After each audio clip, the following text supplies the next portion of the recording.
But yet within this context of a community that is giving back, a community that is integrated, a community that has done well economically and educationally, you also see the tensions that exist for American Muslims. And you see the tensions that have more recently, of course, become much more pronounced.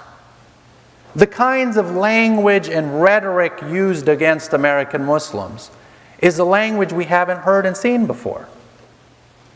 The kind of language that you hear from individuals that are running for the highest office in this country. The candidates running for president. Individuals like Donald Trump, for instance, or Ben Carson. The kinds of things that they have said go against the very fabric of what this country was made on and built on.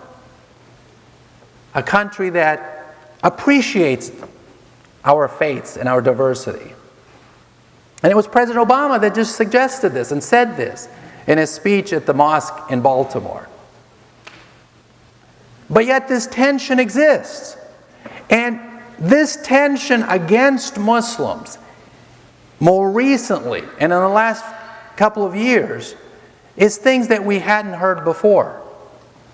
You wouldn't hear these kinds of things from President George W. Bush, or President Bush Sr., or President Reagan.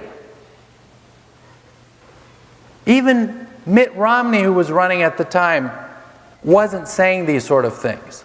You did hear it occasionally from individuals like Herman Cain, who was running, for instance, or Rudy Giuliani.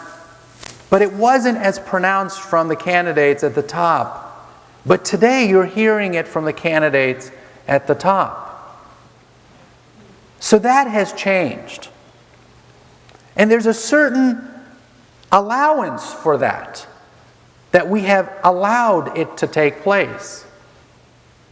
Now what that has done is it has begun to alienate a community that sees itself as integrated, a community that sees itself as American, but yet a community that sees itself under a microscope and sees itself always under suspicion.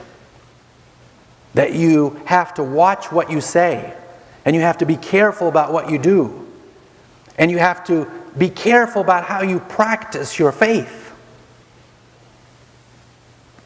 Muslim women are taking off their headscarves.